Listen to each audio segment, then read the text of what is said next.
السلام عليكم ورحمة الله وبركاته. تفضل سيدي. أعوذ بالله من الشيطان الرجيم.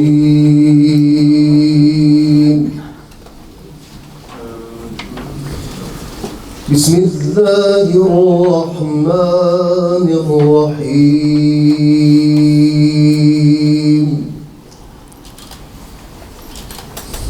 إن الذين قالوا ربنا الله ثم استقاموا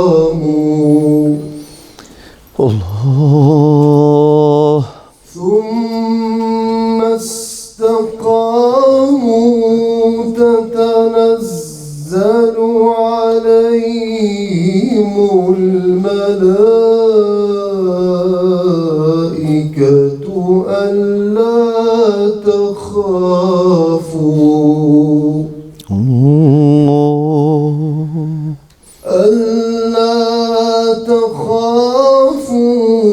ولا تحزنوا وأبشروا بالجنة. الحمد لله. وأبشروا بالجنة التي كنتم توعدون.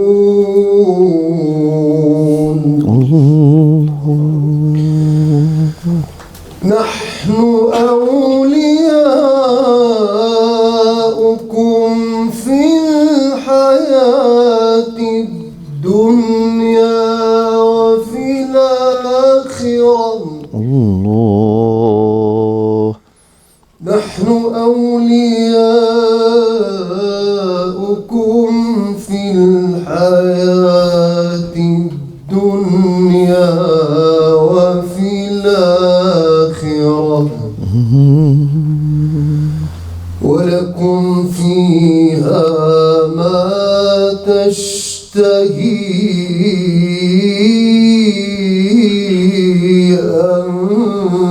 أنفسكم ولكم فيها ما تدعون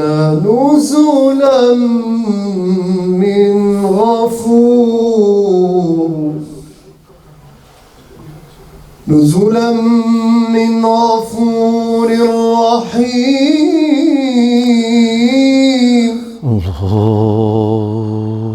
نزلا من غفور رحيم. نزلا من غفور رحيم.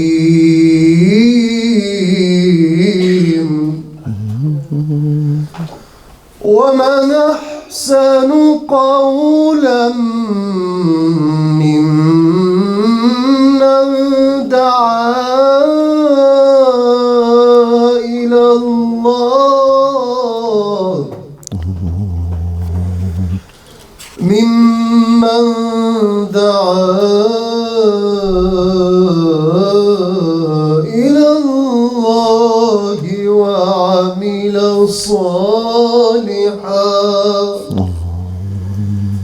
وعمل صالحا وقال إنني من المسلمين. صدق الله العظيم.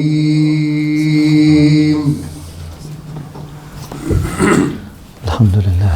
أعوذ بالله من الشيطان الرجيم. بسم الله الرحمن الرحيم.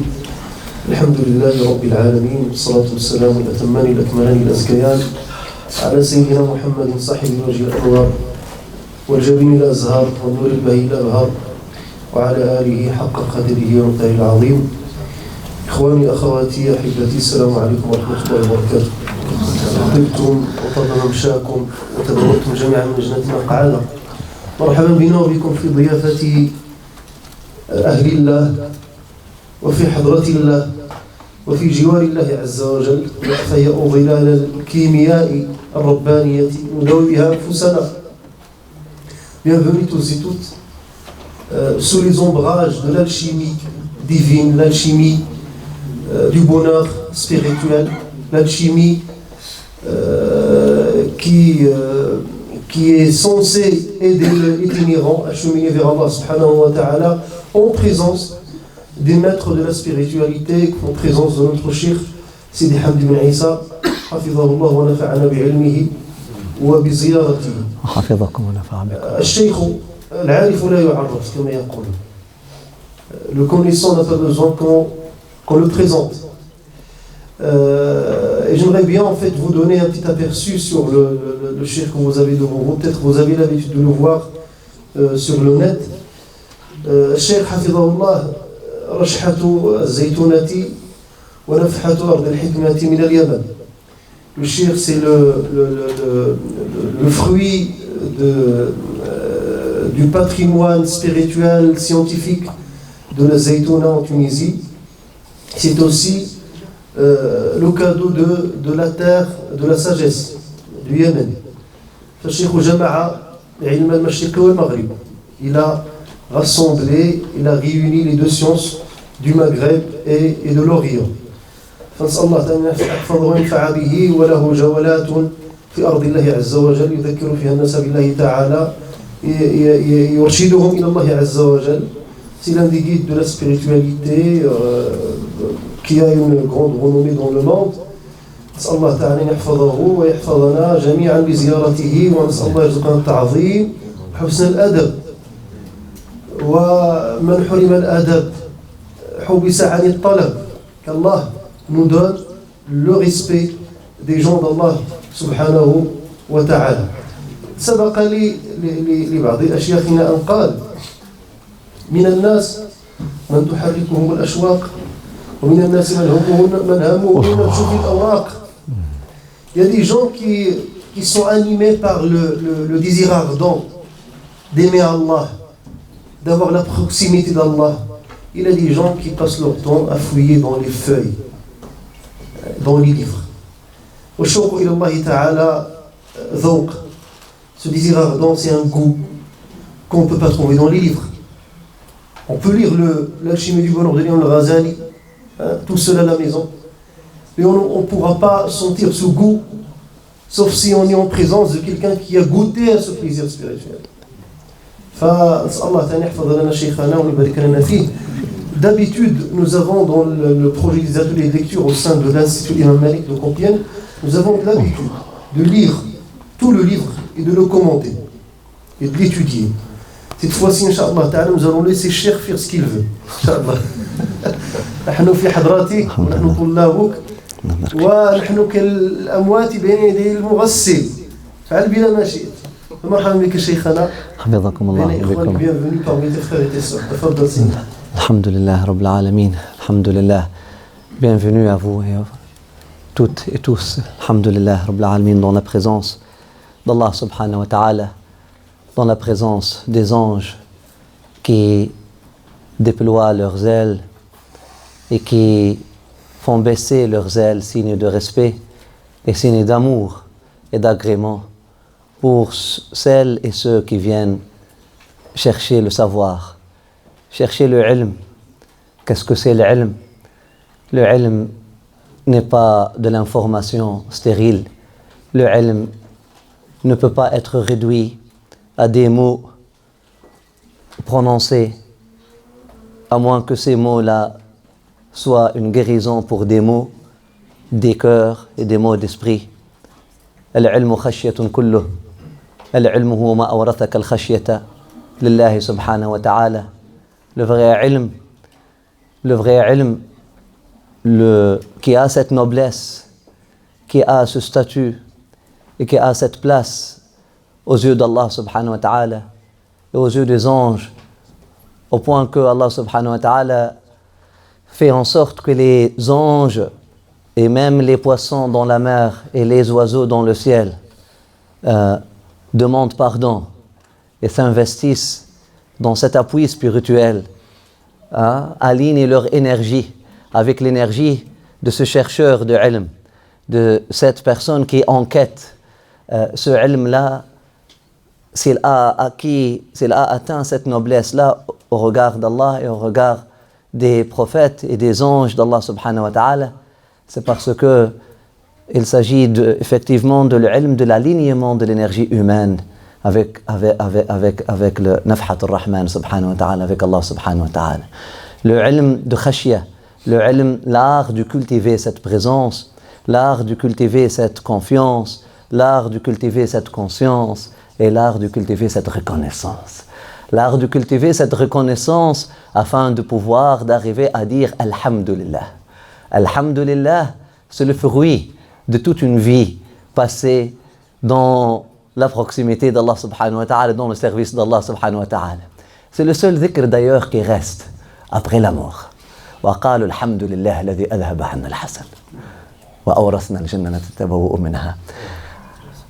Les gens de Jannah ne vont pas dire Subhanallah ou la ilaha illallah. Le dhikr de Ahl al-Jannah va être Alhamdulillah. Alhamdulillah, ça traduit et ça vient d'un cœur rempli d'amour, d'un cœur rempli de joie. La joie, c'est le fruit de la foi. La joie, c'est le fruit de l'arbre de la foi. L'arbre de la foi planté dans un cœur saint. Et nourri de la lumière divine et de l'eau de la science prophétique, cet arbre de la foi, il donnera comme fruit la joie. Il donnera comme fruit la joie. Une joie que les gens qui sont en train de parler de la joie de vivre aujourd'hui ne connaissent pas. Mais une vraie joie de vivre. Une vraie joie de vivre. Et qui pourrait décrire la joie de vivre? Et qui pourrait parler de la joie de vivre? Et qui pourrait nous parler de l'alchimie de la joie de vivre mieux qu'une personne qui a goûté à la vie après la mort? La vie après la mort. أَوَّ مَنْ كَانَ مَيْتًا فَأَحْيَيْنَاهُ وَجَعَلْنَا لَهُ نُورًا يَمْشِي بِهِ فِي النَّاسِ. C'est l'imam al-Ghazali. Ce verset-là, les ulama, ils ont dit, a été révélé à propos de l'imam al-Ghazali. Il a été révélé à propos de Sayyidina Omar al-Khattab. Il a été révélé à propos de Sayyidina La ilaha illallah Muhammad Rasulullah sallallahu alayhi wa sallam, Hamza. Les deux qui ont d'ailleurs, subhanallah, Allah subhanahu wa ta'ala a donné permission à leur cœur d'accepter la lumière la même semaine. La même semaine. Sayyidina Hamza, Sayyidina Omar al-Khattab. Ils disent le même jour. Sayyidina Hamza, Allah subhanahu wa ta'ala a ouvert son cœur alors qu'il était en voyage. Et Sayyidina Omar al-Khattab, Allah subhanahu wa ta'ala a ouvert son cœur alors qu'il était à la Mecque. Et puis Sayyidina Hamza venait juste pour aller voir son cousin, Sayyidina Muhammad alayhi salatu wassalam, que Dieu nourrisse son être, sa lumière ainsi que notre connexion à lui, et ses héritiers bénis au corps sanctifié, Amin, Arhamar Rahamin, ainsi que tous les membres du cercle de la conscience, Ahlul Dhikr, du cercle de la conscience humaine, Amin, Arhamar Rahamin, Rabbil Alamin. Sayyidina Omar, ils disent le même, subhanallah, une nafha jibraïliya, un passage de Sayyidina Jibril sur terre, a fait en sorte que une aile a touché Sayyidina Omar et l'autre aile a touché Sayyidina Hamza. Les deux lions d'Allah subhanahu wa ta'ala. Ils disent le même jour, la même heure, même passage. Ils ont accepté historiquement l'islam durant la même semaine. Et Allah subhanahu wa ta'ala a révélé à propos de l'un et de l'autre. Ainsi qu'à propos de plusieurs Hamza et de plusieurs Omar qui viennent après. أَوَمَنْ كَانَ مَيْتًا فَأَحْيَيْنَاهُ وَجَعَلْنَا لَهُ نُورًا يَمْشِي بِهِ فِي النَّاسِ كَمَنْ هُوَ فِي الظُّلُمَاتِ لَيْسَ بِخَارِجٍ مِنْهَا. Est-ce que ces deux états-là sont comparables? L'état de quelqu'un qui était mort. فَأَحْيَيْنَاهُ. فَأَحْيَيْنَاهُ. Allah subhanahu wa ta'ala, il parle avec nous de l'azama. فَأَحْيَيْنَاهُ. Nous lui avons donné la vie. Il était mort, nous lui avons donné la vie. Quelle vie? La vie biologique. Cette vie biologique que les prophètes peuvent perdre, et les martyrs peuvent perdre, et les savants peuvent perdre. Et ceux qui l'ont aujourd'hui peuvent être décrits véritablement de morts, alors qu'ils sont toujours vivant biologiquement parlant. Alors que les martyrs, que dire les savants, que dire les prophètes? Juste les martyrs qui sont juste au plus bas degré hein, de la mort biologique et de la vie spirituelle. Allah subhanahu wa ta'ala dit وَلَا تَقُولُوا à 2 reprises dans le Coran. وَلَا تَحْسَبَنَّ الَّذِينَ قُتِلُوا فِي سَبِيلِ اللَّهِ أَمْوَاتٍ. Et dans l'autre verset وَلَا تَقُولُوا لِمَنْ يُقْتَلْ فِي سَبِيلِ اللَّهِ أَمْوَاتٍ. Ne pensez pas, n'estimez pas que ceux qui que leur vie biologique a été prise alors qu'ils étaient dans la voie d'Allah subhanahu wa ta'ala, morts. Et dans l'autre verset, Allah subhanahu wa ta'ala dit, ne le dites même pas. Il faut dire quelque chose d'autre. Tu ne peux pas dire, Mat Hamza fil harb. Ah, Allah, ustushhid. Ustushhid. Il a été interpellé par Allah subhanahu wa ta'ala de témoigner, il a accepté le témoignage et là il est devenu témoin d'Allah subhanahu wa ta'ala pour le restant de sa vie. Avec Allah subhanahu wa ta'ala. Ne dites pas qu'ils sont amwat. Que dire les ulama qui, selon l'enseignement du prophète sallallahu alayhi wa sallam, un seul alim a un degré plus élevé que 70 shahids, 70 martyrs. Que dire l'anbiya, les prophètes, Allahu Akbar, de quelle vie? فأحييناه parle d'une vie, une vie que Allah donne. الله يوفر نصيبنا ونصيبكم من هذه الحياة حياة القلوب. qu'Allah subhanahu wa ta'ala fasse revivre nos cœurs. Amin ya arham ar-rahimin rabbil alamin. Dans un autre verset, Allah subhanahu wa ta'ala dit فلنحيينه حياة طيبة. مقدمة الآية سيدي. من عمل صالحا من ذكر أو أنثى وهو مؤمن. Celui qui agit dans la bonne voie, celui qui agit dans la bonne voie, alors qu'il a la foi. فلنحيينه حياة طيبة, on va lui donner la joie.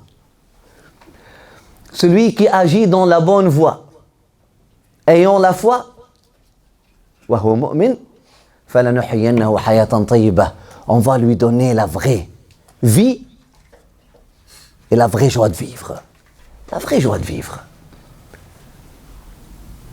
La vraie joie de vivre qui dépasse tout matériel. Alhamdulillah, nous sommes dans la présence de cet imam béni, l'imam al-Ghazali, rahmatullahi alayh, qui parmi ses titres, Muhyiddin, d'ailleurs, il a dédié sa vie pour le projet de Ihya Ulumuddin, pour faire revivre les sciences ou le ilm de la religion, dans une époque où il a pu voir que les musulmans sont devenus des âmes figées, des identités figées, où l'identité islamique est devenue une identité figée, quadrillée, emprisonnée, formelle. Dans une époque où il a pu constater que même lui-même, à un moment donné, alors que lui, il était un enfant plein de curiosité, plein de vie, lorsqu'il était enfant, son père était un wali d'Allah subhanahu wa ta'ala, sa maman aussi était un wali d'Allah subhanahu wa ta'ala, une amie d'Allah subhanahu wa ta'ala.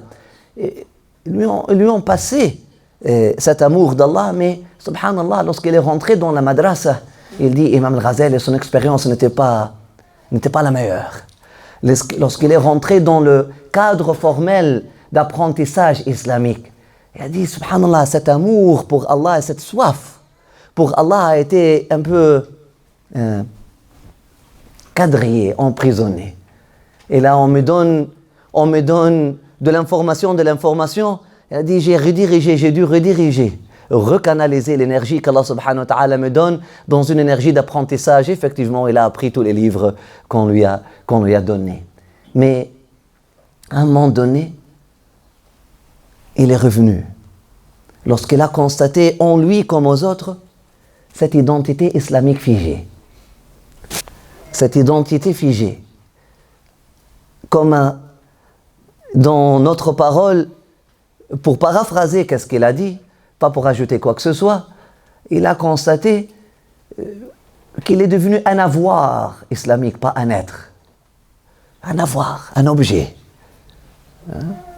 Un objet d'une civilisation bien déterminée, pas un sujet, pas un être vivant qui respire l'islam, qui respire la religion. Lorsqu'il a constaté ceci, il a dédié sa vie au projet de Ihya Ulumuddin. Et parmi les livres qu'il a, les résumés d'ailleurs, les résumés Urayqat, et ils disent que c'est la dernière chose, parmi les dernières choses qu'Imam al-Ghazali avait écrites, l'alchimie du bonheur. Il a appelé l'alchimie du bonheur. Il a constaté que, effectivement, que les musulmans manquaient de joie. Que les musulmans de son époque manquaient de joie dans leur foi. Ils vivaient plutôt leur foi comme un fardeau, comme une lourdeur. Et pour trouver la joie, ils doivent quitter la religion pour aller au bar ou pour aller quelque part. Subhanallah.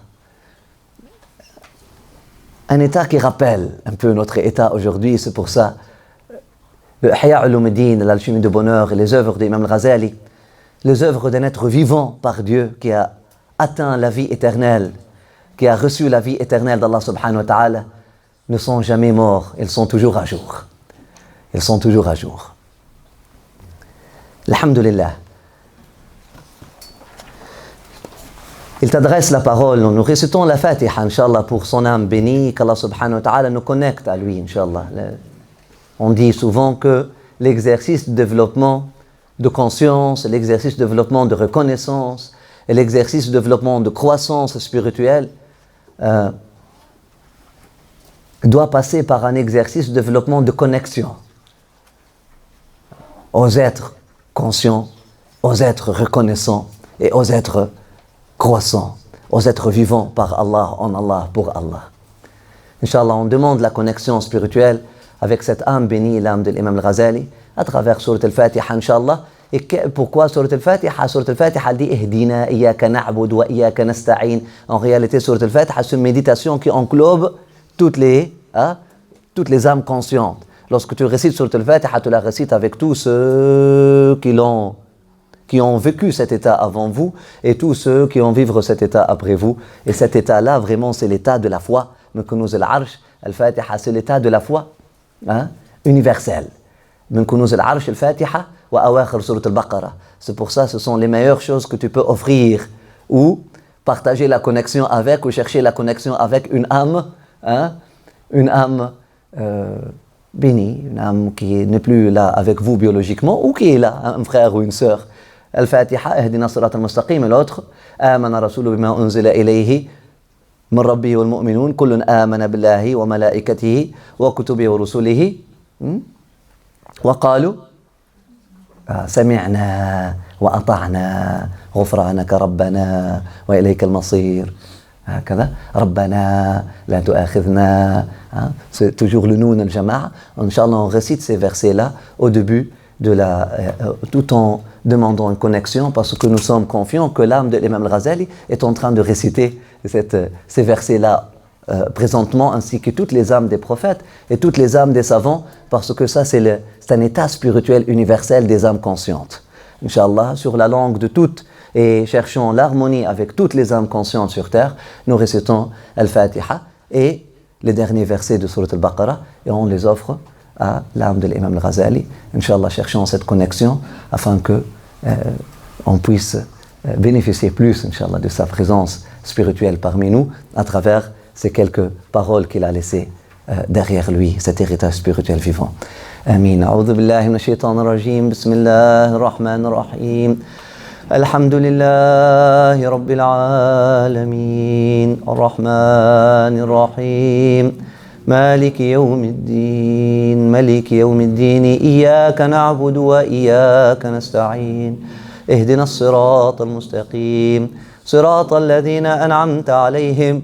غير المغضوب عليهم ولا الضالين آمين. بسم الله الرحمن الرحيم. آمن الرسول بما أنزل إليه من ربه والمؤمنون كل آمن بالله وملائكته وكتبه ورسله لا نفرق بين أحد من رسله وقالوا سمعنا وأطعنا غفرانك ربنا وإليك المصير لا يكلف الله نفسا إلا وسعها لها ما كسبت وعليها ما اكتسبت ربنا لا تؤاخذنا إن نسينا أو أخطأنا ربنا ولا تحمل علينا إصرا كما حملته على الذين من قبلنا ربنا ولا تحملنا ما لا طاقة لنا به واعف عنا واغفر لنا وارحمنا أنت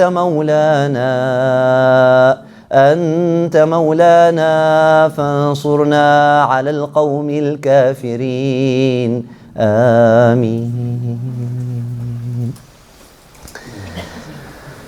Sache, ô bien-aimé, que l'homme n'a pas été créé par caprice ou par hasard. La page 31. La page 31, Inch'Allah. Sache, ô bien-aimé, que l'homme n'a pas été créé par caprice ou par hasard, mais qu'il a été merveilleusement et pour une fin élevée, bien qu'il ne soit pas éternel, il vit pour toujours. Et quoique son corps soit misérable et grossier, son esprit, quant à lui, est noble et divin. Quand dans le creuset de l'abstinence, il a expurgé ses passions charnelles, il atteint les plus hauts sommets et au lieu d'être esclave de la luxure, de la colère, il rêvait les qualités angéliques. En atteignant cet état, il trouve Dieu dans la contemplation de son éternelle beauté et ne s'égare plus dans les plaisirs de la chair. L'alchimie spirituelle qui provoque en lui cette transformation, semblable à celle qui transmue les vils métaux en or, ne se découvre pas facilement et ne se dissimule pas dans la demeure de n'importe quelle vieille femme. Ce qui explique pourquoi l'auteur a entrepris d'en exposer les méthodes opératoires dans cet ouvrage, qu'il a intitulé « L'alchimie du bonheur ». Les trésors divins où cette alchimie doit être recherchée résident dans les cœurs des prophètes.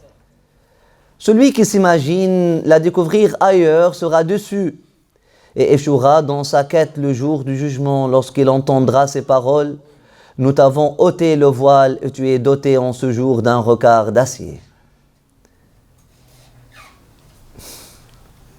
Traduction. Dieu a envoyé sur terre 124 000 prophètes pour enseigner aux hommes cette alchimie et comment purifier leur cœur dans le creuset de l'abstinence des bas instincts qui y siègent. On peut la décrire brièvement comme renvoyant au monde du divin à travers de 4 domaines de connaissance. 1. La connaissance de soi-même. 2. La connaissance de Dieu. 3. La connaissance de ce monde. 4. La connaissance de l'au-delà. Nous allons maintenant les exposer dans cet ordre. Sache, ô bien-aimé, que l'homme n'a pas été créé par caprice ou par hasard, mais qu'il a été merveilleusement et pour une fin élevée. Bien qu'il ne soit pas éternel, il vit pour toujours. Et quoique son corps soit misérable et grossier, son esprit est noble et divin. Alhamdulillah, l'imam il commence par cet éveil, par déclencher en moi et en toi l'éveil spirituel. Ouvrir l'œil spirituel. L'éveil spirituel ou ce qu'on appelle la conscience, la prise de conscience. La prise de conscience de ce que nous sommes vraiment. La prise de conscience de notre kitab avant de demander la hikmah. La prise de conscience de qui nous sommes, pourquoi nous sommes créés. C'est ça le kitab. Le kitab, c'est-à-dire leur enseigne le pourquoi ils ont été créés. Maktoub alayhim, qu'est-ce qui est kutiba alayhim, kitabuhum. Allah subhanahu wa ta'ala, parlant du prophète sallallahu alayhi wa sallam, il dit لَقَدْ مَنَّ اللَّهُ عَلَى الْمُؤْمِنِينَ إِذْ بَعَثَ فِيهِمْ رَسُولًا مِنْ أَنفُسِهِمْ يَتْلُو عَلَيْهِمْ آيَاتِهِ وَيُزَكِّيهِمْ وَيُعَلِّمُهُمْ الكتاب والحكمة. يعلمهم الكتاب والحكمة. Il leur enseigne, Allah subhanahu wa ta'ala a montré sa faveur, une grande faveur aux croyants, à ceux qui ont été perméables à la lumière d'Allah, à ceux qui ont été dotés de la foi, lorsqu'il leur a envoyé, ou à ceux qui veulent être perméables, Allah subhanahu wa ta'ala présente un merveilleux cadeau pour ceux qui veulent l'accepter, voilà, progressivement. Allah subhanahu wa ta'ala présente un merveilleux cadeau pour ceux qui veulent le recevoir. قَدْ مَنَ اللَّهُ عَلَى الْمُؤْمِنِينَ إِذْ بَعَثَ فِيهِمْ رَسُولًا مِنْ أَنفُسِهِمْ, lorsqu'il leur a envoyé comme manifestation de sa générosité sublime et de sa grandeur éternelle, subhanahu wa ta'ala, un prophète, un messager parmi eux, يَتْلُو عَلَيْهِمْ آيَاتِهِ, qui continue auprès d'eux les signes ou la manifestation des signes de l'existence de la générosité d'Allah subhanahu wa ta'ala. En d'autres termes, qui continue, qui leur donne une chance pour témoigner d'un prophète vivant, parce que ayatullah c'est Ibrahim, c'est Nuh, Ibrahim, Moussa, Isa, ayatihi, ou encore aussi qui leur fait témoigner des signes de manifestation d'Allah subhanahu wa ta'ala à travers les versets du Coran, la révélation, ou mieux encore, qui vient tout simplement pour bâtir une école qui fait sortir quoi? Qui fait sortir de ayatullah. Ayatullah Abu Bakr as-Siddiq radiyallahu anhu. Ayatullah Umar ibn Khattab radiyallahu anhu. Ayatullah Uthman ibn Nurayn radiyallahu anhu. Ayatullah Ali radiyallahu anhu alayhi salam Allah karram Allah wajhah. Ayatullah al-Hasan, Ayatullah al-Hussein, Ayatullah Fatima, Ayatullah Aisha, Ayatullah Khadija, Ayatullah Hamza, Ayatullah Ibn Mas'ud, Ayatullah Anas, Allahu Akbar. Ayatullah l'imam al-Ghazali, Hujjat al-Islam. Ayatullah yatlu alayhim ayatihi, afin que les ulama ils ont dit yatlu alayhim ayatihi, afin qu'ils continuent cette alchimie de transformation, afin qu'ils continuent cette école, l'école de Adam, l'école de Nuh, l'école d'Ibrahim, l'école de Moussa, l'école de Isa. Cette école-là, elle voulait faire quoi? Elle voulait faire quoi? Pourquoi Dieu envoie un prophète? إنما بعثت لي لأتمم مكارم الأخلاق. Je suis envoyé pour vous accomplir. Je suis envoyé pour faire de vous des pleines lunes de akhlaq. Je suis venu pour permettre à vos croissants de devenir des pleines lunes. Je suis venu afin que la foi au fond de toi et au fond de toi et au fond de toi devienne une pleine lune. Et là, tu deviens quoi? Tu deviens un témoin, tu deviens un shahid, tu deviens un shahid, tu deviens un mashhoud, tu deviens une ayah de ayatullah, et tu deviens une hujjat au islam. L'accomplissement spirituel. Le mu'minin, tu rentres perméable à cette éducation spirituelle, à cette alchimie de bonheur, à cette transformation. Et si tu es vraiment perméable, qu'est-ce qui se passe? Là, tu es transformé. Pourquoi Allah subhanahu wa ta'ala a envoyé les prophètes? Pour forger une personnalité humaine saine, qui répond à l'appel de son Seigneur et l'appel de son voisin.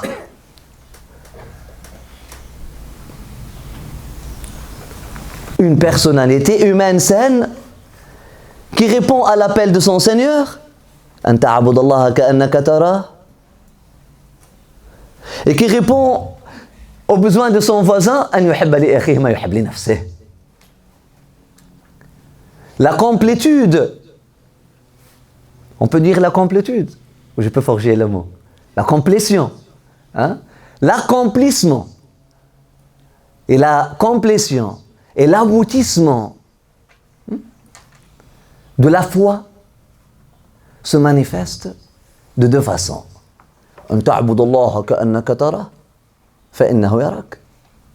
Lorsque tu adores Allah subhanahu wa ta'ala, comme si tu le vois, conscient de sa présence, Et au niveau horizontal, lorsque tu arrives à aimer pour ton voisin, qu'est-ce que tu aimes pour toi-même? Toute la religion, en réalité, c'est une mu'amala. Fiqh mu'amalat. Mu'amalatullah fi haqqih wa mu'amalatullah fi khalqih. Mu'amalatullah fi haqqih, an ta'budullaha ka'annaka tarah. Transiger avec Allah en ce qui est le droit d'Allah. Se l'adorer comme si tu le vois et permettre au regard d'Allah subhanahu wa ta'ala de percer ton cœur et faire revivre ton cœur. Mu'amalatullah fi khalqih, transiger avec Allah, mais maintenant avec la création d'Allah subhanahu wa ta'ala, lorsque tu aimes cette création, comme tu aimes, ou tu aimes pour cette création, tu aimes pour ton voisin, al-mu'min, comme qu'est-ce que tu aimes pour toi-même.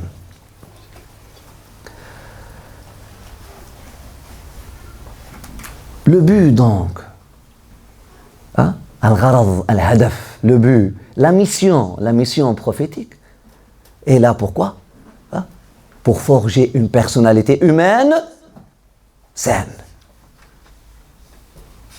Yatlu alayhim ayatihi. Dans le tafsir de Yatlu alayhim ayatihi, on peut aller jusque-là et plus.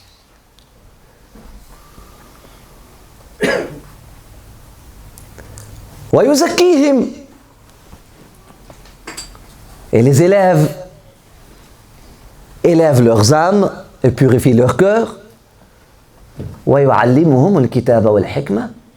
Et leur enseigne et leur montre quoi? Al-kitaba wal-hikma. Al-kitab selon al-mustalah. C'est pas la traduction, c'est pas l'exégèse. Al-mustalah selon le code. Parce que le Coran a été codifié à un moment donné. La langue, lorsqu'Allah subhanahu wa ta'ala s'est adressé à l'être humain, il s'est adressé à l'être humain bilisan arabiyyin mubin. Lorsqu'Allah subhanahu wa ta'ala a dit islam dans le Coran, il ne veut pas dire l'islam que tu vois dans le dictionnaire aujourd'hui. L'islam de 5 piliers, etc. Il parle d'un état spirituel qui s'appelle islam. Lorsqu'Allah subhanahu wa ta'ala dit kitabun anzila min rabbik, elle ne parle pas d'un kitab comme ça. D'ailleurs, cette forme-là n'existait pas à cette époque-là. Maintenant, dans ton référentiel, kitab, ça veut dire ça.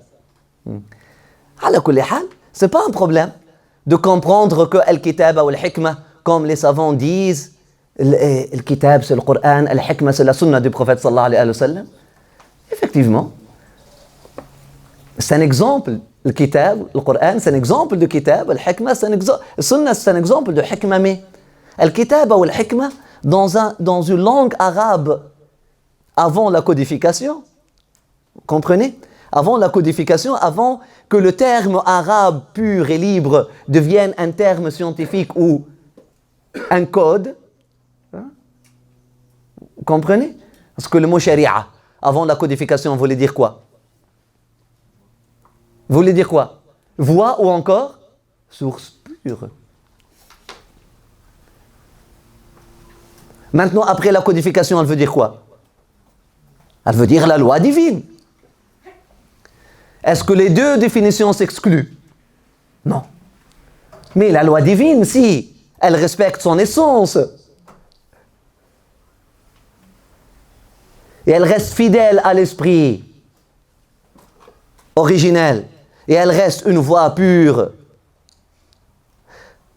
une voix claire, une source pure, alhamdoulilah. C'est le meilleur exemple. Fiqh, avant la codification, ça veut dire quoi?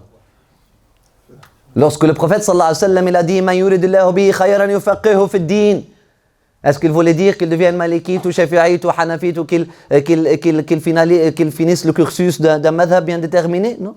Qu'est-ce qu'il voulait dire? الفقه الوقوف على باطن الأشياء. فقه فقع. La racine faqaha ou faqa'a ou faqa'a. Vous comprenez, dans la langue arabe, les lettres sont interchangeables. Faqa'a, ça veut dire, on dit asfar faqi'. Le jaune vif, c'est-à-dire devenir vif. Faqa'a aynahu, c'est-à-dire il a fait crever son œil, c'est-à-dire il est allé à l'intérieur de l'œil. وفقه العين, pour la source, pour l'eau, c'est-à-dire il a trouvé l'eau au-dessous de la terre. الفقه هو الوقوف على باطن الأشياء. Donc fiqh, ça veut dire quoi? C'est-à-dire chercher qu'est-ce qu'il y a dans la profondeur, au-delà de l'apparence. Al-kitab ou al-hikmah, avant la codification, al-kitab voulait dire mission. Al-hikmah voulait dire comment prendre cette mission. C'est-à-dire la prise, hein? La prise de la chose et la maîtrise de la chose. Donc, il leur enseigne quoi? Il leur enseigne leur mission. Il leur enseigne le pourquoi. Pourquoi elles sont créées. Il leur enseigne, il réveille leur cœur, hein, et leur conscience sur le pourquoi de leur existence. هذا الكتاب. والحكمة, et comment prendre cette mission-là avec force. يا يحيى خذ الكتاب بقوة وأتيناه الحكمة أو الحكمة صبية. الكتاب والحكمة. يا يحيى je vous rappelle d'activer le mot Yahya en moi et en vous. Parce que Yahya, c'est pas Hay, c'est Yahya. Progressif. Living. Or living one. Hein? On n'a pas le mot progressif en français. Ou celui qui est continuellement en mode vie, en mode d'absorption de vie, Yahya. Ou celui qui vit éternellement et qui vit continuellement, qui absorbe la vie. Yahya, khudh al-kitaba biquwwa. Qu'est-ce que cela veut dire? Simplement prends ta mission avec force. Et n'oublie pas que tu es. Pour ceux qui ont regardé un film que j'ai regardé, n'oublie pas que tu es, ça vient de quel film? Oh, vous êtes des étudiants de savoir comme ça. Écoutez, j'ai cherché la joie toute ma vie. Et ce n'est qu'en trouvant la joie dans la foi que j'ai accepté la foi. Et si je n'avais pas trouvé la joie dans la foi, le roi lion. N'oublie pas que tu es. Hein? Active le roi lion en toi, active Simba en toi. Avant que tu puisses voir ton père Mohammed là, ton père spirituel en vision. N'oublie pas que tu es. أفحسبتم أنما خلقناكم عبثا أكون متاتا. Mais c'est ça, عبثا. C'est quoi أكون متاتا? عبثا. أفحسبتم أنما خلقناكم عبثا وأنكم إلينا لا ترجعون. Vous pensez, quand vous a créé pour vivre avec les singes, n'oublie pas que tu es. Hamza, Omar, tu es un lion d'Allah subhanahu wa ta'ala. Active le lion en toi. Le prince de paix en toi.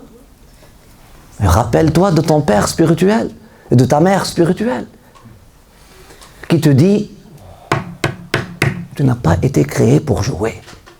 Abdi, inni khalaqtuka lil'ibadati fala tal'ab wa khalaqtu min ajlika ad-dunya fala tat'ab. Mon serviteur, celui qui appartient à moi pour du vrai. Je t'ai créé pour la ibada. Je t'ai créé pour m'adorer, je t'ai créé pour cheminer. Je t'ai créé pour appartenir à moi. Je t'ai créé pour être mon khalifa. Fala tal'ab. N'oublie pas que tu es. Et cette dunya, je l'ai créée pour toi. Fala tat'ab fi tahsiliha. Ne te fatigue pas pour rien. أفحسبتم أنما خلقناكم عبثا وأنكم إلينا لا ترجعون. Allah subhanahu wa ta'ala nous dit dans le Coran, est-ce que vous pensez, vous estimez qu'on vous a créé عبثا, pour l'absurde, pour jouer, pour rien. Là, nous vous avons créé pour un kitab. Nous vous avons créé pour un kitab, pour une mission que vous devez prendre avec hikmah, avec force, avec une prise, hein, avec une prise forte, avec une maîtrise.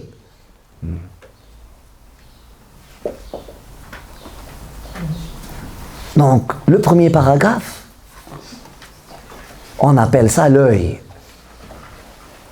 Il faut toujours, lorsque vous lisez un livre d'un imam, il faut comprendre que ces imams-là ne sont pas en train d'écrire abatha pour jouer ou parce qu'ils n'avaient rien à faire.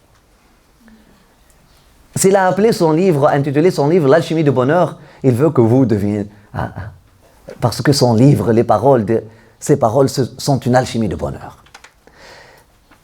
Et ils disent le secret d'un livre, c'est dans le premier paragraphe, c'est dans son ouverture. Et là, elle commence par « i'lam ».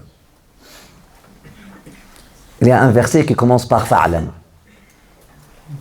« Annahu la ilaha illallah ». « i'lamu anna Allah yuhyi al-arda ba'da mawtiha ». « i'lamu anna Allah ala kulli shay'in qadir ». Sache, ô bien-aimé, que l'homme n'a pas été créé par caprice ou par hasard. N'oublie pas qui tu es. Si tu ne maîtrises pas cette phrase, si cette phrase-là ne te parle pas, ça ne sert à rien de continuer. Parce que le chemin spirituel et le cheminement spirituel passe par ce qu'on appelle al-yaqadha. La première étape, et Sidi Rachid, il a fait déjà un séminaire avec vous sur al-yaqadha dans les mois passés. Al-yaqadha, l'éveil. Parce que la prise de conscience, l'éveil ou encore subhanallah. On commence par subhanallah. Lorsqu'on se réveille sur la beauté des choses, lorsqu'on se réveille sur la hikmah, sur la profondeur des choses, alors comprenez les choses comme acquises. On voyait tout normal, mais c'est normal. C'est quoi? Une mosquée, oui, une mosquée. Un être humain, oui, c'est un être humain. C'est normal. Il a deux yeux, oui, deux yeux. Tous les gens ont deux yeux, là. Il y a des aveugles, certains aveugles, mais la norme que tout le monde a deux yeux, complique pas les choses.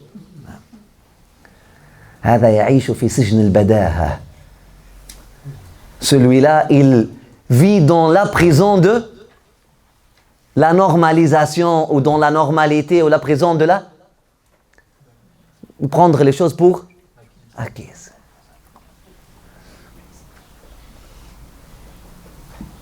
D'ailleurs, même Socrate, il le dit, le début de la philosophie, c'est rafdul badaha. C'est refuser et refuter de prendre les choses comme telles et aller chercher la réalité des choses, le secret derrière. Rafdul badaha. Mais qu'il a été quoi? Merveilleusement. Il a été merveilleusement. Khalaqtuka biyadayya.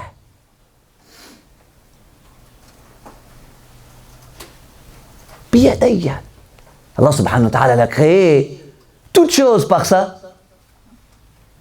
puissance, par son pouvoir. Mais Allah subhanahu wa ta'ala vient à l'être humain. Il ne dit pas biyadi, il dit biyadayya. Est-ce que c'est pour nous dire quelque chose à propos d'Allah? Que Dieu a deux mains?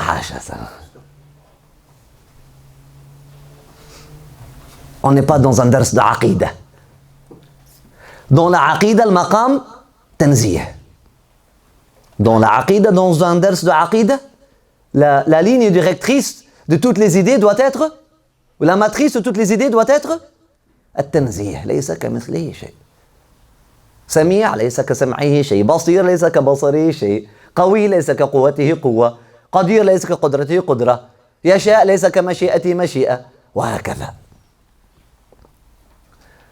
Mais pour le ihsan, pour la science des cœurs, la loi, la ligne directrice doit être quoi? التشبيه. اذكروا الله كذكركم آباءكم أو أشد ذكرا. engagez-vous émotionnellement dans la recherche d'Allah quand vous vous engagez émotionnellement avec vos parents et plus encore, et mieux encore. وَالَّذِينَ آمَنُوا أَشَدُّ حُبًّا لِلَّهِ. Aimer Allah subhanahu wa ta'ala, et ceux qui croient, ils aiment Allah encore plus avec la création. Compare. فَهَلَّا جَعَلْتَنِي عِنْدَكَ كَبَعْضِ أَصْدِقَائِكَ.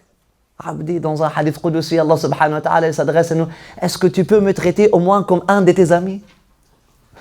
Pour commencer une relation engagée, un vrai lien, une vraie relation avec Allah subhanahu wa ta'ala, une vraie religion avec Allah subhanahu wa ta'ala. Hein? Faut commencer quelque part, au moins un ami. Après ça, un frère. Après ça, un père. Après ça, une mère. Après ça, au-delà de... Allahu Akbar. تترقى في مقامات القرب وهكذا. خلقتك بيدي.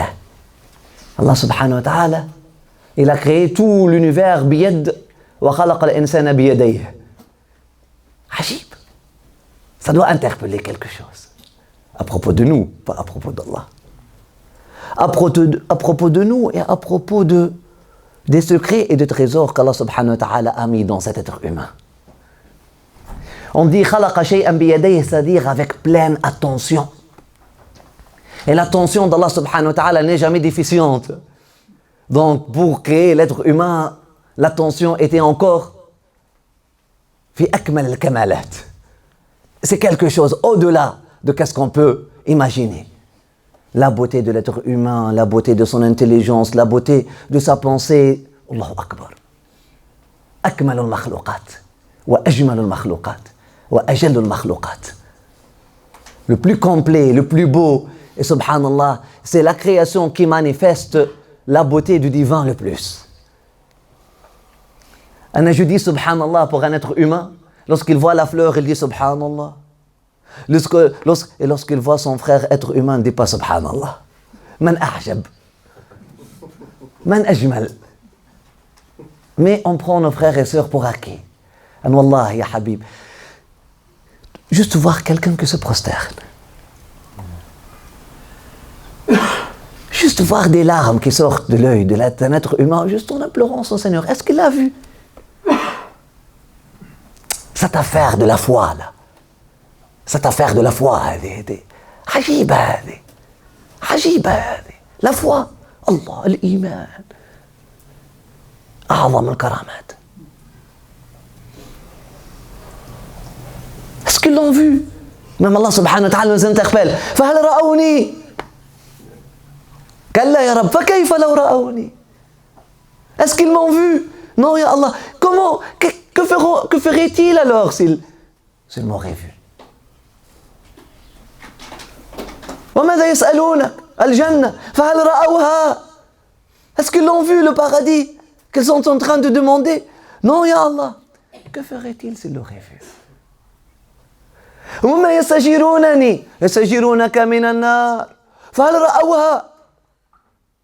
Non. Est-ce qu'ils l'ont vu? L'enfer? Non. Cet enfer qu'ils sont en train de demander refuge auprès de moi de cette... فكيف رأوها? Que ferait-il s'ils l'auraient vu alors? الله أكبر. لكانوا أكثر منها هربا لكانوا أكثر للجنة طلبا لكانوا أكثر فيك رغبا وأشد لك حبا وطلبا لو رأوك.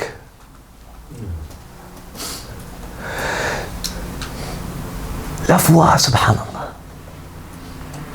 ne sous-estime pas la ilaha illallah Sidi.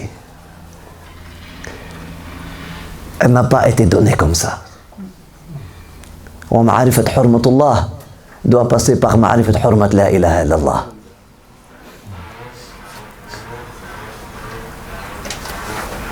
Allah, la foi, un cœur qui frémit, ya Habib, un cœur qui frémit pour l'invocation d'Allah. Allahu Akbar, Allahu Akbar. Je dis subhanallah. Je dis, je rentre à la mosquée parfois, au lieu de dire tahiyat al-masjid, je dis subhanallah. Faut pas Allah, c'est subhanallah. 1 plus 1 égale 2, aucune personne ne serait croyante. Chaque conversion, chaque personne qui dit la ilaha illallah est un miracle inédit, est une œuvre inédite. Wallah, chaque croyant est une ayah, yatlu alayhim ayatih. Pour ceux qui veulent voir les signes. Inna fi khalq as-samawati wal ardi wa ikhtilaf al-layli wan nahari la ayatin li ulil albab. Dans la création des cieux et de la terre, dans toute la création des cieux et de la terre, les fourmis comme les anges. Wa ikhtilaf al-layli wan nahari, et l'alternation du jour et de la ayat, des signes pour ceux qui sont dotés d'un fond, pour ceux qui sont dotés d'un lub, pour ceux qui ont une essence active. Que dire في هذا الخلق اللي اسمه ابن آدم؟ Si في خلق السماوات والأرض, toute la création des cieux et de la terre, il y a ayat li ulil albab. Que dire في ابن آدم? Que diras-tu de la merveilleuse, de la création la plus merveilleuse qu'Allah subhanahu wa ta'ala a jamais créée? Ibn Adam. Il n'y a pas une création aghla à Allah subhanahu wa ta'ala min Ibn Adam. On fait le retour à l'envers. On m'a dit non, l'être humain n'est pas le centre de l'univers. Non, si. Il est le centre de l'univers et la terre c'est le centre de l'univers. Avec la décentralisation, elle a créé une fausse humilité. Finalement, ils sont devenus des singes qui vont dans toutes les directions. Ce n'était pas la vraie humilité. Allah, si elle était la vraie humilité, non. Je suis mieux d'être égocentrique de la bonne façon, que de croire que je suis rien de rien. Oui, je suis rien de rien. Mais en même temps, le regard d'Allah subhanahu wa ta'ala est posé sur moi. Donc je ne suis pas rien de rien.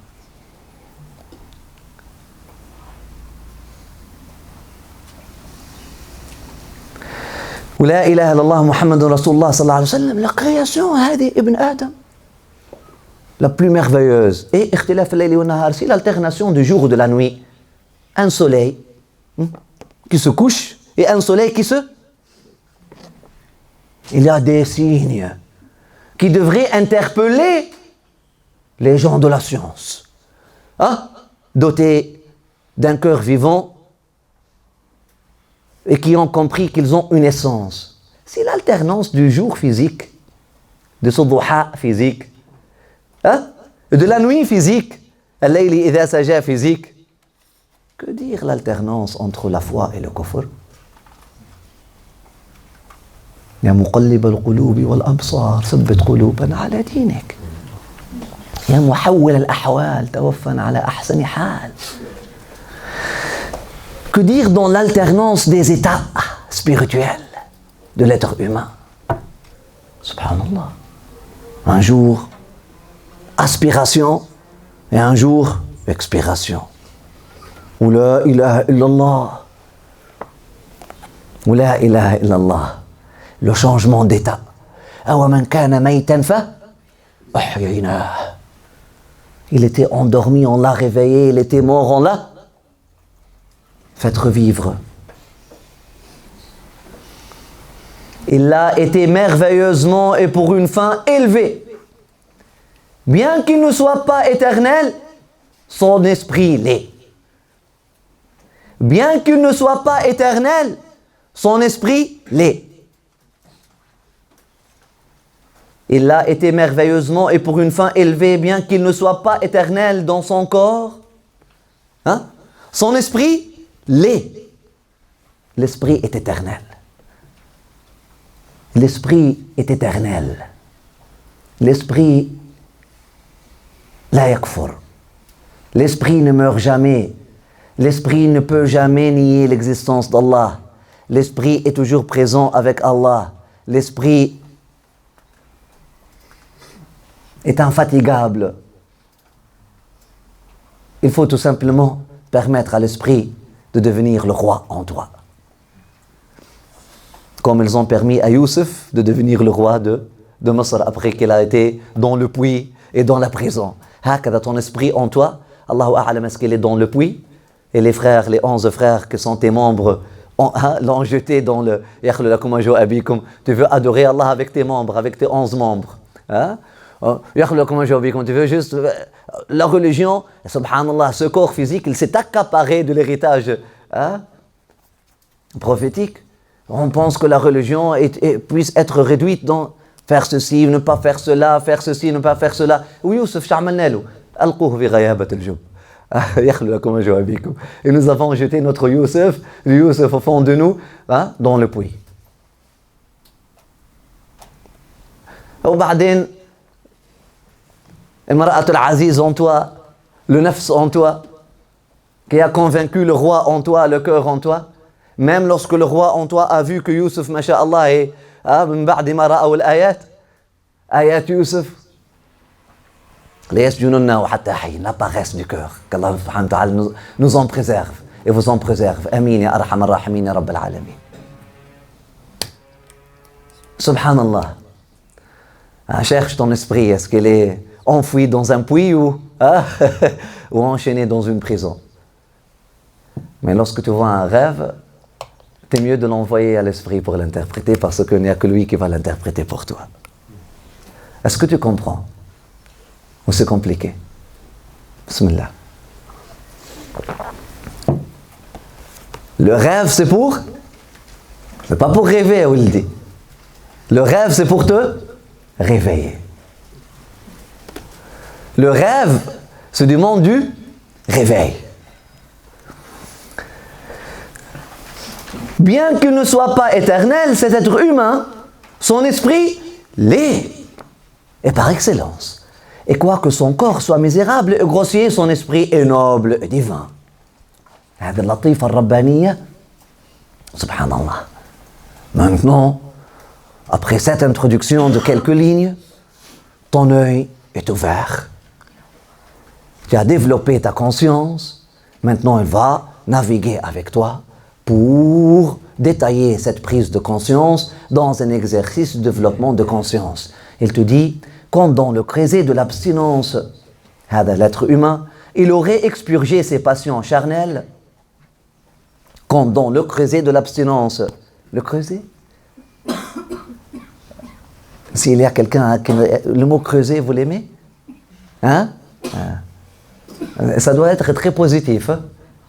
C'est pas creuser. Moi, je dirais ici dans le temple de l'abstinence, dans l'autel de l'abstinence, dans le...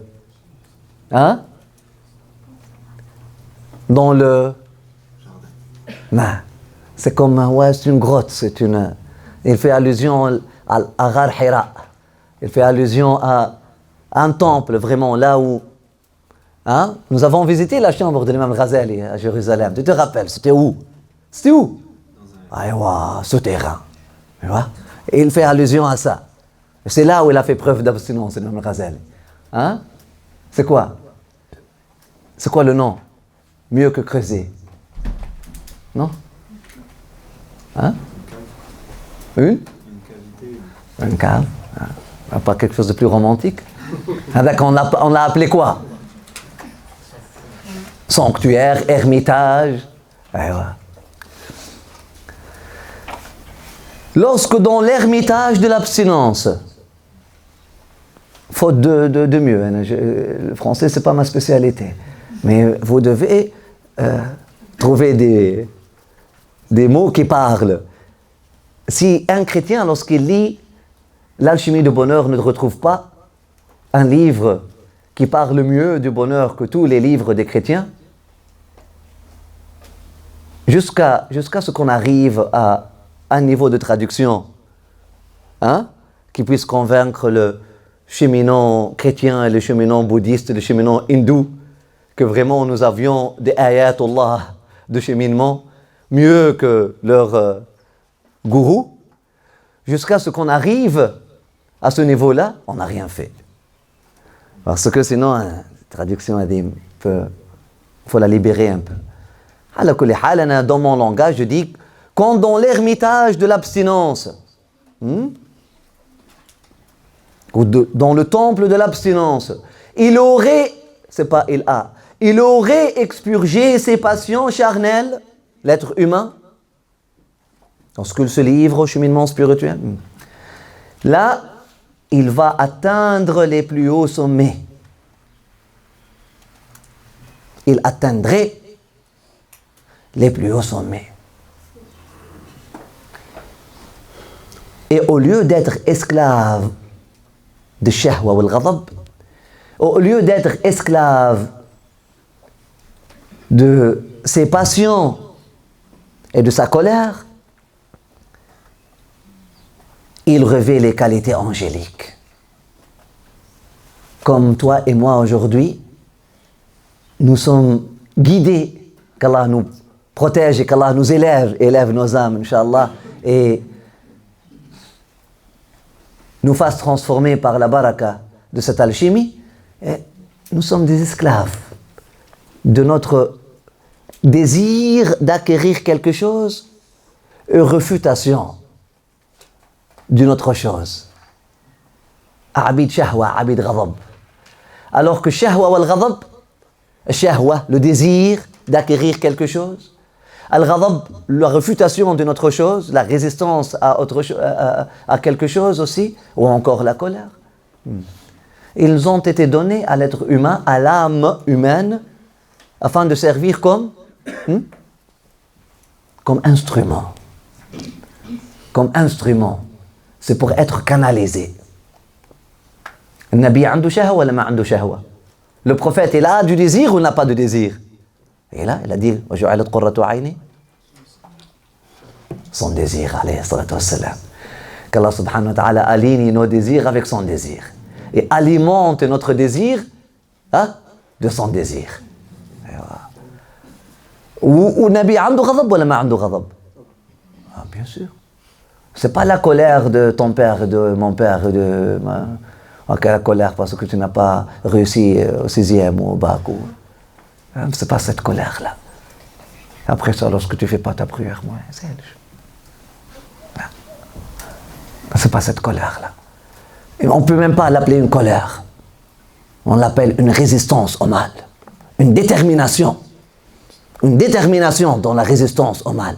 Jamais Shaitan ne passe par moi pour faire tort aux autres derrière moi. Le lion, Asad al-Arin, qui protège ses lionceaux. هكذا غضب رسول الله وهكذا غضب المؤمن إذا غضب. واجعلني كصيد الليث يحمي من يدخل حماه واجعل مسكني ولبثي لا إله إلا الله.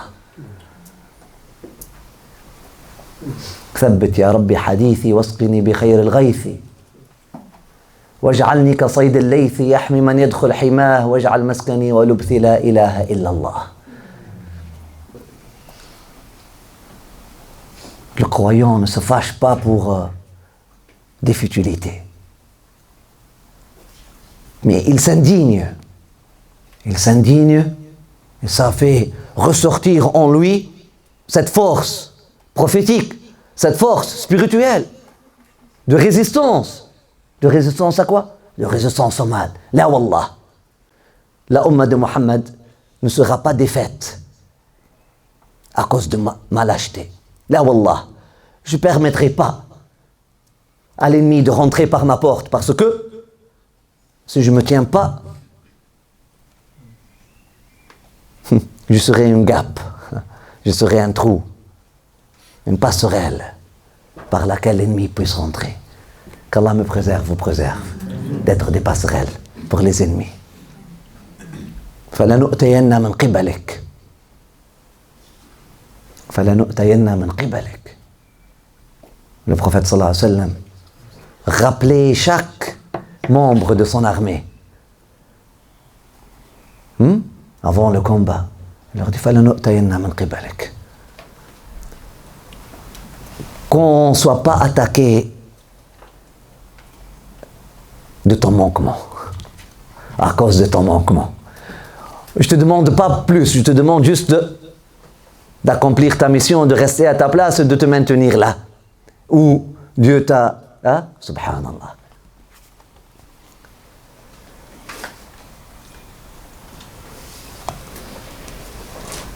Mais le prophète et le croyant alayhi salatu wa salam, Rasulullah sallallahu alayhi wa sallam, que Dieu nourrisse son être, sa lumière et notre connexion à lui.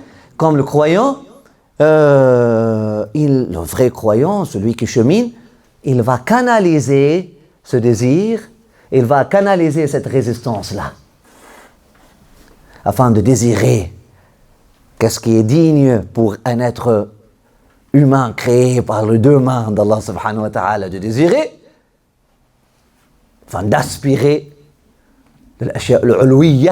d'aspirer aux stations élevées auprès d'Allah subhanahu wa ta'ala, manazil khayr sada,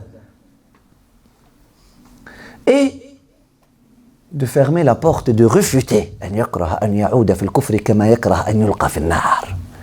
de refuter avec toute sa force et de résister avec toute sa puissance à la bassesse et aux tendances qui le font, qui l'invitent à chuter.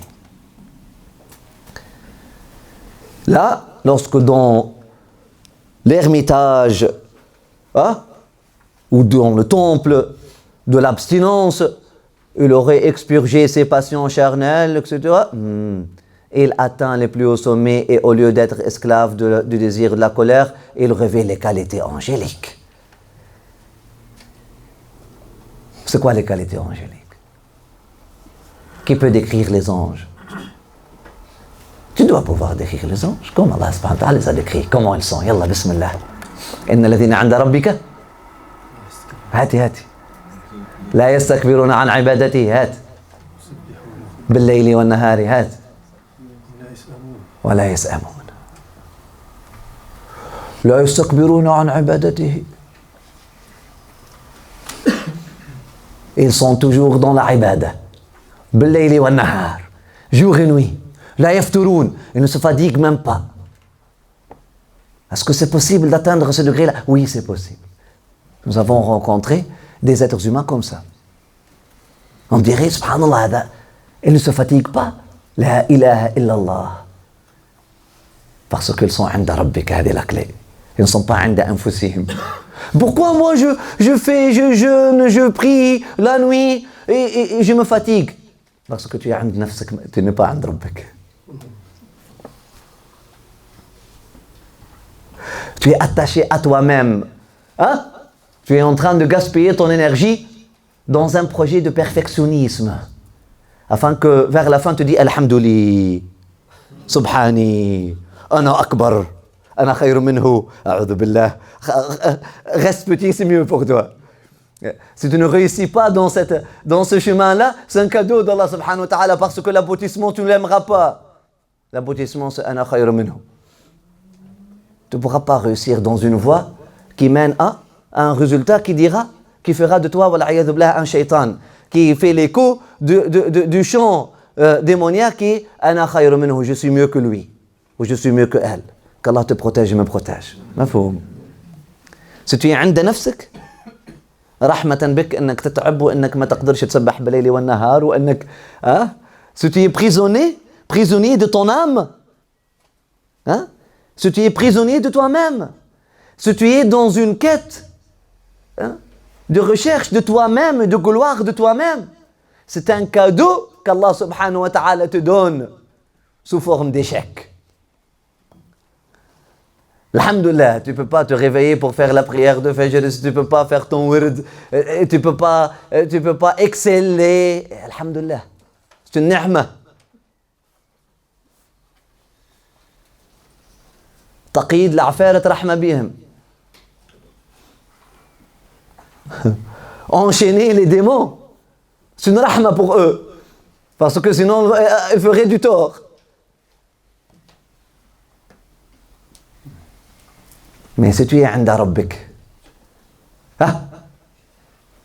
si ton cœur est 'inda rabbik, abitu 'inda rabbi yut'imuni wa yasqin. لا يسأمون لا يستكبرون ويسبحون الليل والنهار ولا يسأمون ويستغفرون الذين آمنوا ربنا اغفر الذين تابوا آمنوا واتبعوا سبيلك. لا تتنزل عليهم، تصير أنت واحد من الملائكة، فرد من الملائكة، ومن أنتم تشوفوا أحباب ربي تدخلهم لا تخافوا ولا تحزنوا، من تشوفوا أحباب ربي تبشرهم وبشر المؤمنين لا تخافوا ولا تحزنوا وأبشروا بالجنة التي كنتم تعدون. تصير أنت كيف الملائكة تقول للعباد نحن أولياؤكم في الحياة الدنيا، تلقاني أخوك اليوم وغدوة. الناجي يأخذ بيد أخيه. هذه خصال الملائكة. Tu deviens comme les anges. Tu deviens comme les anges. Hein? Un عند ربك. Les pieds sur terre, le cœur au ciel. Ton projet n'est pas par rapport à toi. Tu chemines par rapport à Dieu. وكلما صرت إلى أعلى قال لك يا علي أعلى.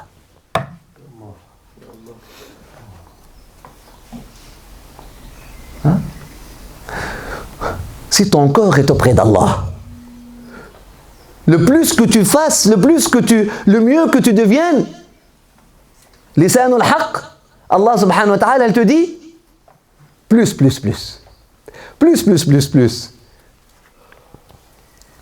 Et là, tu ne vas pas t'arrêter au premier ciel, ni au deuxième, ni au troisième, ni au quatrième, ni au cinquième, ni au sixième, ni au septième. خلف الكون وراك وتوجه لمولاك إنما الكون حجاب ساتر عنك هواك فاخرق الستر تجده وتنل منه مناك.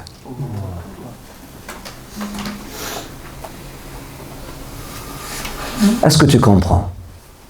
Est-ce que tu prends? Est-ce que tu reçois? Qu'Allah subhanahu wa ta'ala fasse de nous, Inch'Allah, et de vous des réceptacles de cette lumière qui vient de Sayyidina Imam al-Ghazali, Hujjatul Islam, Ayatullah. Ayatullah. Imam al-Ghazali, dans une anecdote que l'imam Abu al-Hassan al-Shadili raconte. الصالحين يحب بعضهم بعضا ويعظم بعضهم بعضا. L'imam Abu al-Hassan al-Shadili, un ingénieur de la conscience humaine aussi, tout comme l'imam al-Ghazali. Mais que l'imam al-Ghazali il a laissé une constitution, un livre, qui n'est pas juste n'importe quel livre, il a laissé des paramètres qui s'appliquent à tous les jours. Tous les chouïrs doivent se référer à ce que l'imam al-Ghazali a codifié. Le cheikh qui choisirait une voie qui serait contraire ou en désharmonie, en désaccord avec la voie codifiée par l'imam al-Ghazali de Ihya Ulumuddin, il n'est pas digne d'être appelé croyant que dire salih, que dire cheikh. قالوا علامة الصالحين حبهم لي كتب الإمام الغزالي وعلامة أهل النفاق كرههم وبغضهم للإمام الغزالي. Le signe, le ayah, ayatul sadiqin fi ummat Muhammad. Le signe des gens sincères, leur amour, leur attachement et leur inclination vers les paroles de l'imam al-Ghazali. Et les signes des gens hypocrites, qu'Allah nous protège et vous protège, c'est leur refus, leur réfutation, leur dénigrement subhanallah, des paroles de l'imam al-Ghazali. L'imam al-Ghazali, dans une anecdote racontée par l'imam Abu al-Hassan al-Shadili, un autre ingénieur de la conscience, de développement de la conscience humaine, et développement de la personnalité humaine. C'est ça le projet. Il a dit, j'ai vu, il était à Beit al-Maqdis, il est passé par Jérusalem. Il a dit, et dans un rêve, j'ai vu le prophète et les prophètes في ساحة في بيت المقدس.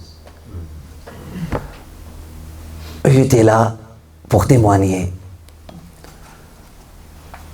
Et là, j'ai vu les prophètes avec dans un adab, ta'zim, et un après l'autre viennent pour saluer le prophète sallallahu alayhi wa sallam, embrasser sa main. Après ça, ils ont fait un cercle. Et le prophète sallallahu alayhi wa sallam était l'enseignant de tous les prophètes. Et là, Sayyidina Moussa, alayhi salam, Allah, il a dit, est-ce que nous pouvons te poser une question? On veut vraiment faire un échange avec toi, on veut rester avec toi. Les questions, ce n'est pas pour tester, mais plutôt pour avoir plus de temps. Bismillah, il a dit, Adina lakum rabbi, is'al ma shi'ta ya Moussa. Il a dit, tu as dit quelque chose. Tu as dit, ulama ou ummatika anbiya ibn Israël. Tu as dit que les ulama de ma umma, les savants de ma umma, les awliya de ma umma, sont comme les prophètes des Bani Israël, sont comme les prophètes des enfants d'Israël. Est-ce que tu peux nous donner un exemple?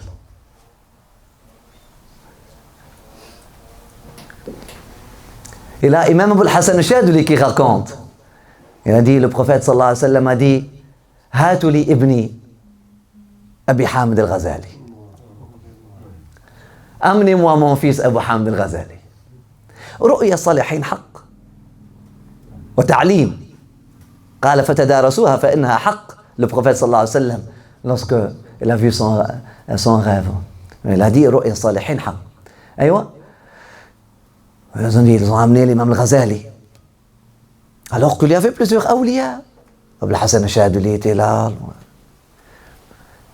Ça nous montre aussi quelque chose par rapport à Abul Hassan al-Shadili, alors que lui, Abul Hassan al-Shadili, le pôle de son époque, il ne s'est pas vu dedans, il a vu son frère Abu Hamid al-Ghazali dedans.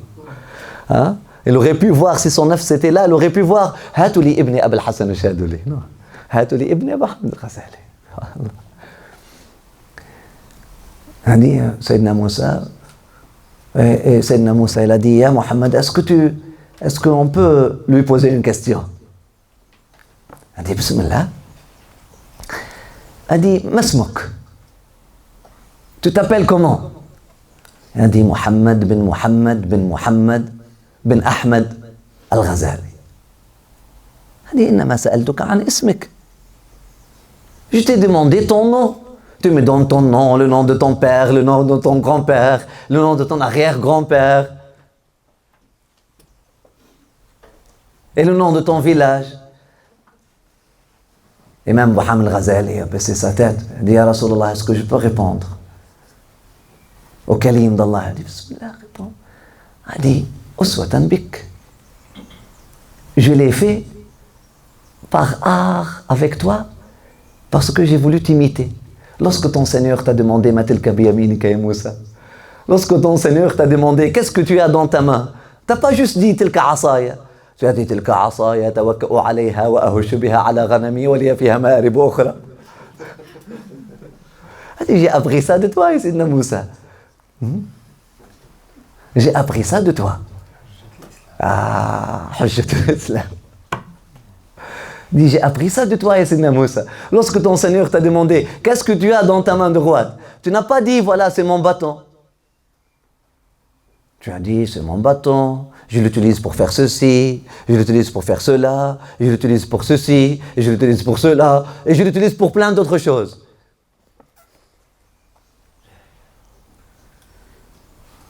Alors Sayyidina Moussa a compris. Et pourquoi Sayyidina Moussa a allongé la réponse?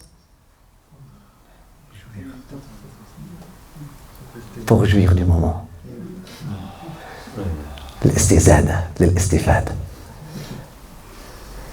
وهذه نوبة الأشباح قد حضرت فامدد يمينك تحظى بها شفتي. في حالة البعد روحي كنت أرسلها تقبل الأرض عني وهي نائبتي. وهذه نوبة الأشباح قد حضرت فامدد يمينك تحظى بها شفتي. Lorsqu'Allah subhanahu wa ta'ala permet à des moments de bonheur, à des moments de rapprochement, et Allah en veut plus. Allah subhanahu wa ta'ala te donne un homme de Dieu ou une femme de Dieu devant toi. Tu veux prolonger le temps avec. Dans le adab, dans l'art, dans les règles de l'art, dans la conscience.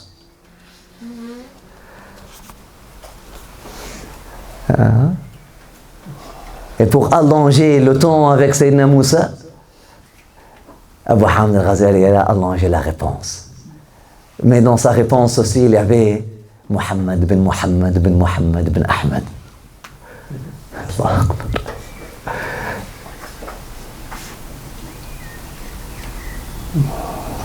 Pour la science de hadith, il a dit وما عملت لطلب الحديث لسمعة. Je ne suis pas allé apprendre ils ont demandé à l'imam al-Ajlouni. Ils lui ont dit, mais pourquoi tu as choisi l'art de l'hadith? Nous avons un muhaddith avec nous, qu'Allah subhanahu wa ta'ala nous fasse bénéficier de sa baraka. Amin. Et la baraka de ses chouyoukh, et la baraka de ses ancêtres. Amin, ya arhamar rahimin, rabbil alamin. Et tous ceux qui aiment la science de hadith. Il a dit, moi, je ne suis pas allé pour étudier la science de hadith, pour jam'i kalam ou les sum'a, pour des paroles, pour savoir celui-là a dit, celui-là a dit, il a dit. C'est juste pour... c'est une opportunité pour Hubbul Habib. Puisqu'on ne peut pas le voir, au moins, on entend sa parole. Tu trouves les gens de hadith qui rentrent par qui rentrent à la porte de la science de hadith par la porte des gens qui ont eu le ishq et le dhawq, l'adwaq qabla al-awraq, par des gens qui ont eu l'amour avant les papiers. Les amoureux du prophète, numéro 1, sont les muhaddithoun, les vrais muhaddithoun. Et ce sont eux qui voient le prophète sallallahu alayhi wa sallam le plus dans leurs rêves, et plus. Ahlul hadith. S'ils sont vraiment Ahlul hadith, Ahl mahabba al-Nabi sallallahu alayhi wa sallam. Il te dit, en atteignant cet état, après avoir purifié, il trouve Dieu dans la contemplation de son éternelle beauté et ne s'égare plus dans les plaisirs de la chair. L'alchimie spirituelle qui provoque en lui cette transformation, un autre mot-clé, transformation. C'est quoi la différence entre une réforme ou réformation et une transformation? Les secrets de la langue française.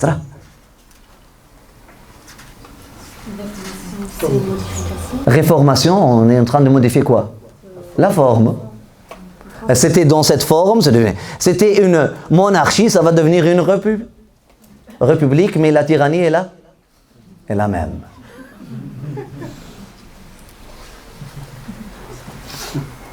On appelle réforme.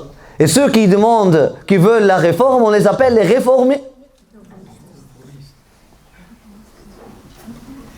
Transformation, ça veut dire quoi?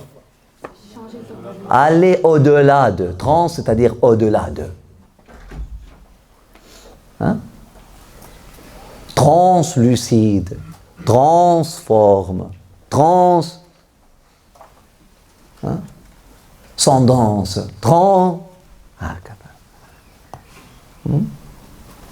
aller au-delà. Au-delà de la forme. Et si on va au-delà de la forme, on est où? Qu'est-ce qu'il y a au-delà de la forme? Une forme supérieure. Là, qu'est-ce qu'il y a au-delà de la forme? Le fond. Le fond. L'alchimie spirituelle qui provoque en lui cette transformation, elle est semblable à celle qui transhume les vils métaux en or. Et on ne se découvre pas facilement. Elle ne se découvre pas facilement. On ne la trouve pas facilement. Elle est rare. C'est comme l'alchimie qui transforme le cuivre en or. Il y a quelques alchimistes. Et puis, il a dit, il ne se dissimule pas dans la demeure de n'importe quelle vieille femme. C'est pas ça. Il parle ici, dans le texte arabe, il faisait allusion, c'est qui la vieille femme? Bilkinaya. Il parle de quoi? C'est qui la vieille femme dans le monde du symbole, dans le monde du symbolisme prophétique? Yalla. Ad-dunya. Ne parle pas des femmes ici. Une traduction qui fait depuis la première page avec cette traduction-là, mesquine, mon frère chrétien qui lit ça, dit ouh. Même dans leur alchimie du bonheur, elles sont misogynes. Là, en plus, vieilles femmes. Au contraire. Au contraire. Sayyidina Omar, radiyallahu anhu, il dit Allahumma habna, Allahumma imanan ka iman al-ajaiz. Oh Allah, donne-moi une foi comme la foi des vieilles dames. Au contraire. Qui mieux pour vraiment t'inspirer? Ta grand-mère, Assidi. تتذكرها. واش اسمها؟ نترحموا عليها. S'appelle comment? S'appelait comment ta grand-mère? Ah non, on prend la science de notre grand-mère, pas de la grammaire. لا فاطمة عليها سلام الله. هات يا سيدي، هات يا سيدي. فاطمة بنت فاطمة بنت فاطمة بنت فاطمة بنت فاطمة بنت فاطمة. هذا لا يخفى. والحمد لله الله يمتعكم. Qui mieux que ma grand-mère Fatima, que ma grand-mère Aïcha, que ma grand-mère Hafsa, que ma grand-mère Umm Habiba? Qui mieux que nos grands-mères pour nous donner l'alchimie du bonheur? Si, لو فقهنا. La joie dans la foi et la foi dans la joie. La générosité naturelle. Sunna, sans avoir lu un seul livre qui parle de la sunna.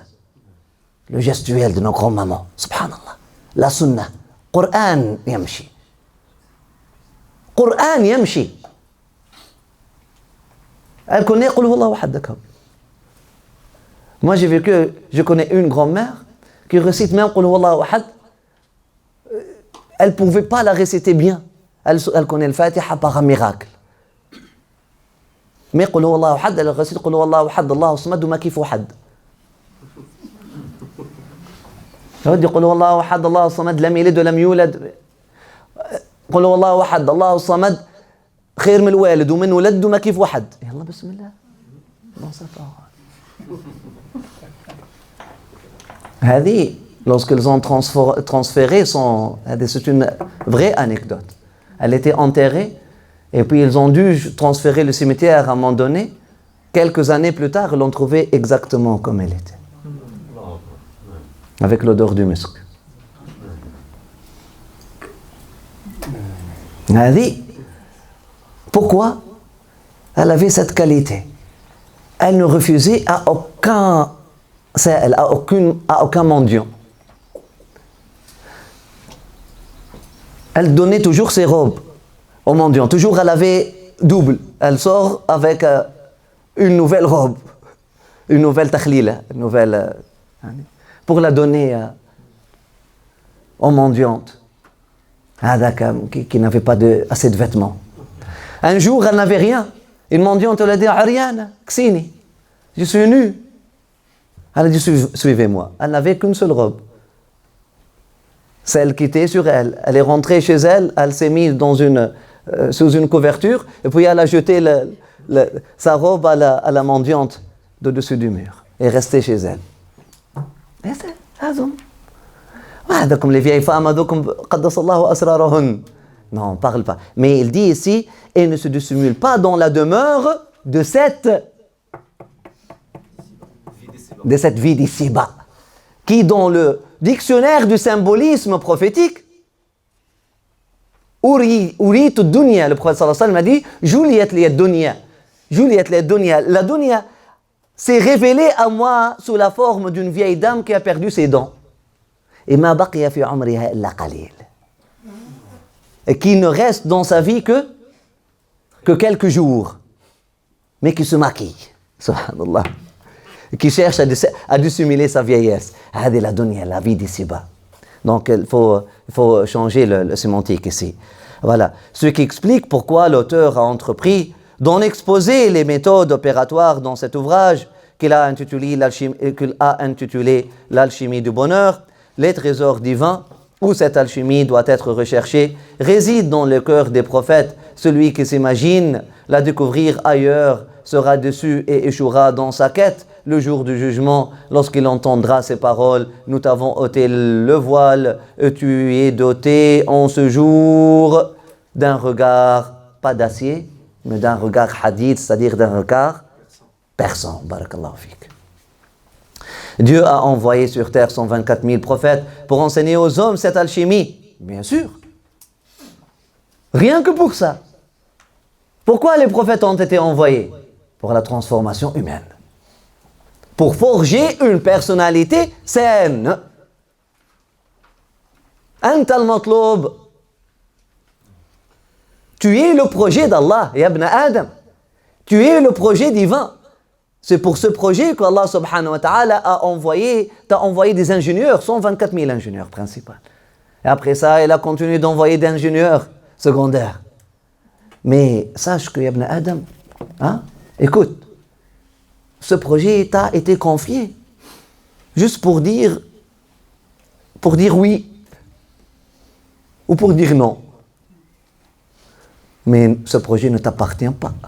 Il appartient à Allah. C'est pour ça, si tu trahis ce projet qui est toi-même, qui est ta personnalité, tu vas rendre des comptes. Tu n'es qu'un ouvrier dans ce projet. Mais on t'a confié le rôle de dire oui ou non. De signer le contrat, voilà là. Parce qu'ils ne vont pas te transformer malgré toi. Le choix, il a été donné à toi. Mais le projet n'appartient pas à toi, et tu ne pourras pas le faire seul, deux. FM. Le projet n'appartient pas à toi, il est le projet d'Allah. Et dans le monde de la création, celui qui réclame ce projet, c'est Muhammad sallallahu alayhi wa sallam, an-nabiyyu awla bil mu'minina min anfusihim.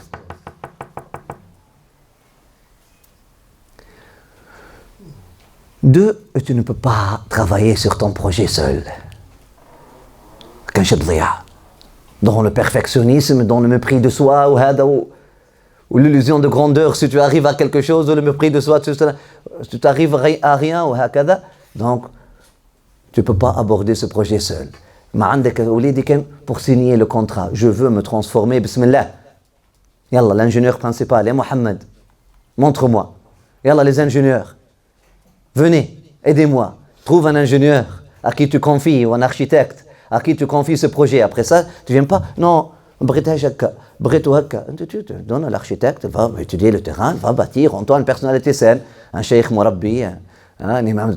Après ça, oh non, je pense que mon potentiel est plus grand. Et on dit, Allah Akbar. L'essentiel, c'est la personnalité saine. Pour ça, elle te dit, les 124 000 prophètes, ils sont venus pour enseigner aux hommes cette alchimie de bonheur, cette transformation, cet art de devenir une personnalité saine, accomplie, épanouie, heureuse, consciente, reconnaissante. وَلَعَلَّكُمْ تَشْكُرُونَ رَبِّي حَبِّبْنَا يقول في القرآن الكريم وَلَعَلَّكُمْ après chaque ibadah, Allah subhanahu wa ta'ala il finit par وَلَعَلَّكُمْ تَشْكُرُونَ. هذه الغاية غايتي منياتي خمري ونشواتي. هذه الغاية لعلكم تشكرون, afin que vous puissiez goûter à la gratitude, à la reconnaissance. ما يريد الله ليجعل عليكم في الدين من حرج ولكن يريد ليطهركم ويتم نعمته عليكم أو ويتم نعمته عليكم في قراءة أخرى ولعلكم تشكرون. La connaissance de soi-même, on peut la décrire brièvement à cette alchimie comme renvoyant au monde du divin au travers de 4 domaines de connaissance ou de conscience. La prise de conscience et la connaissance de soi-même afin d'être reconnaissant pour soi-même, pour Allah de soi-même. La connaissance de Dieu afin de devenir reconnaissant à Dieu pour Dieu. Allahu Akbar lillahi alhamd. Et la connaissance de ce monde, afin de comprendre les clés de bonheur dans ce monde et les prisons et les geôliers de malheur dans ce monde, et la connaissance de l'au-delà, Nous allons maintenant les exposer dans cet ordre qu'Allah subhanahu wa ta'ala nous donne, Inch'Allah vous donne la grâce et le tawfiq de cette œuvre-là. Lorsque nous avons lu l'Alchimie du bonheur avec notre cheikh, on n'a pas dépassé l'introduction. Mais avec vous, Inch'Allah, on va dépasser plus que ça. Mais que ça soit, Inch'Allah, une introduction. Ce n'est pas une introduction dans un livre, Sidi. Une introduction dans une quête. Une vraie quête. Une vraie quête. Ce n'est pas une enquête, mais une vraie quête. Une vraie quête. Une vraie quête de bonheur. Du vrai bonheur. De la joie dans la foi. De la foi dans la joie. Saada. Hein? Être avec Allah. Jouir de cette vie qu'Allah subhanahu wa ta'ala nous a donnée. Cette vie du cœur. Et lorsque tu jouis de la vie du cœur, même la vie du corps devient un accessoire dans cette vie-là. Et puis tu découvres même qu'est-ce que ça veut dire jouir physiquement.